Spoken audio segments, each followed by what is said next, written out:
People are so used to being people pleasers and saying what they think everybody thinks they should say and does everything that they think they should do, that they don't know how to be genuine. They don't know how to be real. They're too busy trying to please someone else. And this really hits them. These are the people who die of fatal diseases because they don't know what to do. And they're too busy putting on a brave face and pretending that they're doing okay when they're not doing okay, because they don't want anybody else to be upset. They don't want to hurt anyone's feelings. So they go and die anyway because they really don't know what they're bloody doing. They think it's serving or something. It's not. It's being cowardly. It's not being true to yourself. It's not being real.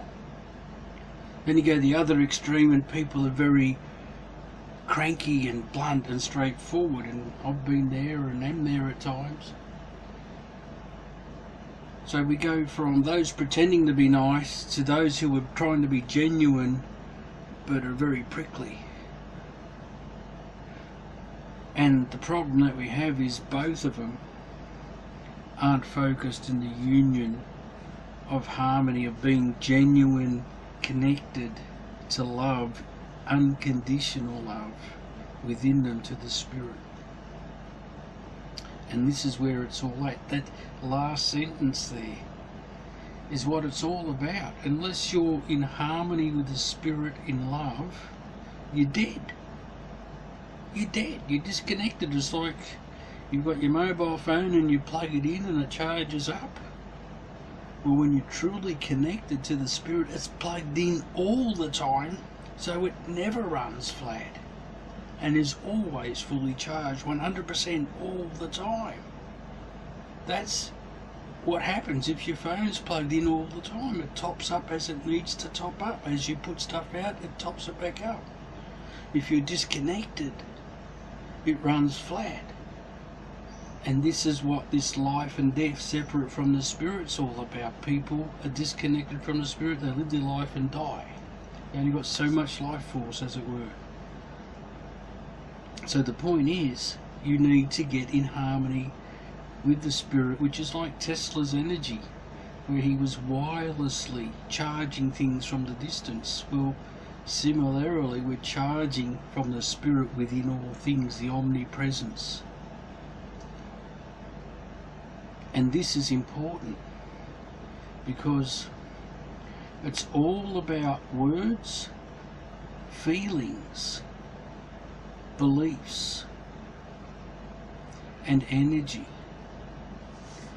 And you bring these together and the words become filled with life-giving energy, which is activated when you say the words that you believe and feel the life in the words.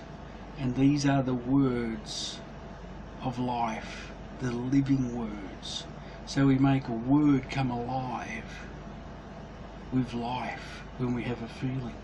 Now we all have a different meaning for every word. We all have a different feeling for every word.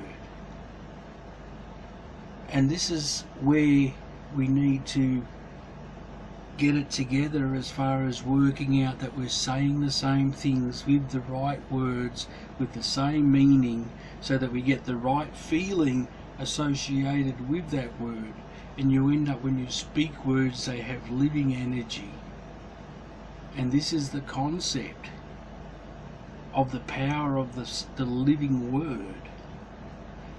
Now this is described in many different ways, and just be careful you don't switch off here, but many cultures have different words. Spiritual, magic, they're different but yet similar. And you have to understand your way is not the only way. The Spirit works through all things. It's omnipresent. Whoever tunes into the Spirit, that's there, and they've all got their own cultures and words and so on, and languages. And it's all about that. The power of the words. And those words with the energy create the emotion.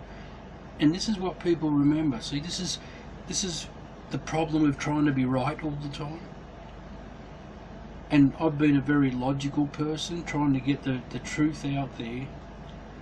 But the fact is, your words are creating different situations, and people will feel from those words, and they've got their own troubles and biases anyway. But people remember not what you said so much as how you made them feel when you said it. And that can be their own stuff, but it can be yours. And so this is why, in a sense, you need to be all things to all men, as it says, because what you're putting forward can be taken in different ways depending on the people's meanings of the words. And I encourage you all to look at multiple meanings of the words, because all of them have at least 2 different meanings. Okay? And sometimes they're all true at the same time. But the more meanings you attach to the word so that you understand the context, the better you're going to get the right feeling, and that is going to make the word become alive and actually do something for you all the more. This is highly important because you'll get clues. We say the same words out of habit. Now, a lot of people say words without any feeling at all, but they're still invoking feelings in other people if they're triggering emotions. And accumulation of words by repetition program stuff. So people become programmed and by the words that they say, and the words that they say is a key to show what they're being programmed, and people will say things which are effectively curses, and if they have the energy on it and they laugh about it, they're actually making a joke into a curse, which is causing them to suffer and distort their perceptions of reality and even cause sickness and death. And that is the power of the words and the emotions. And when you understand how it works and how to put together a good example of it, you're actually getting healing and life from it. So we have stories which are a sequence of joining together beliefs and concepts and words and feelings, and you get a message coming through in the story. And so the saying is, faith comes from hearing.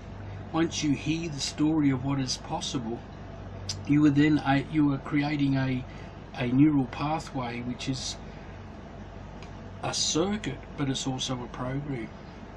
And when the energy goes through it, it has a frequency, and that frequency has an energy, and it radiates. And so if you get all of them right in harmony, you end up with power in the mind and even beyond the mind into the spirit.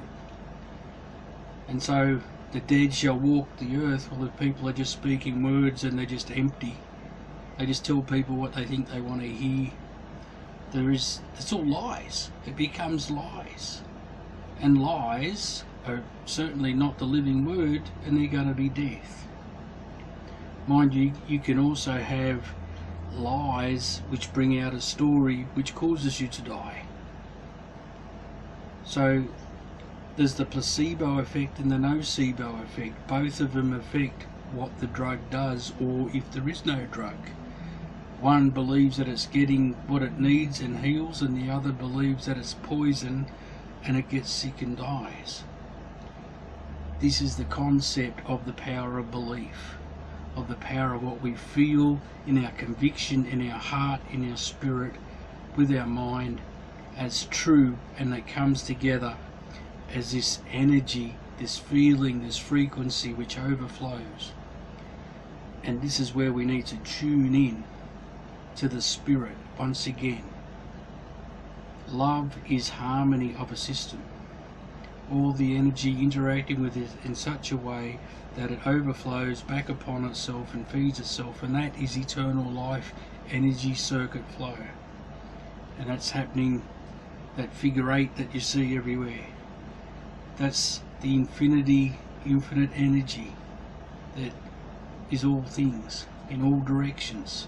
If you look at 3D space as being this level that we're on now, and then you go within that 3D space to the smallest parts of the atoms and electrons and so on, and smaller again, and smaller again till you get to as small as you can go, where all that exists is omnipresent energy swirling around as the building blocks of all things. That is the foundations of the world. That is actually, if you draw a point from anywhere from there outwards, 2 points like a pathway, there's a vanishing point. And that pathway, if you look at it that way, looks like a pyramid. Looks like that pyramid with the eye on it, where you go into the all-seeing eye concept, that every omnipresent point is the eye of God, is the throne of God, is the energy of God, is the river of life that flows out to all things. And all things are made of this. And tapping into that in flow is the perspective of going deep within. So you've still got 3D, and then you've got inside 3D, which is 3D upon 3D upon 3D every time you go further in. It's like the Fantastic Voyage being shrunken all the way down. So when you say above is heaven and heaven is within, indeed the foundations of the world are all within, and Jesus mentions that in Psalm 78:2. And the key word there, he says, "Behold, I will open my mouth and speak riddles hidden from before the foundation of the world." And the word riddle in Hebrew is pronounced key-door. Key-door. The kingdom of heaven is within you. The key to the door is within you.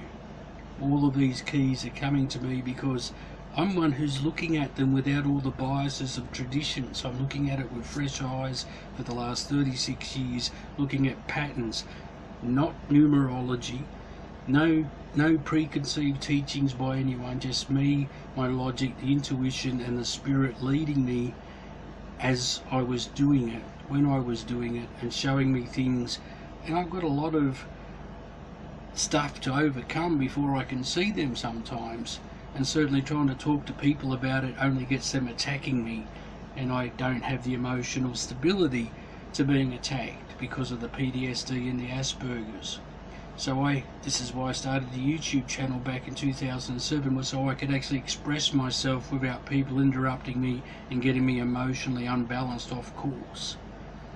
I need to say what I need to say, and I've got all of these signs which prove what I'm saying has more validity, and most people can never see it because there's several layers of, you have to see things so many times at so many levels, so you learn to see what the signs look like, and you learn that they're more than just a coincidence, and then you learn to see that they're pointing to things.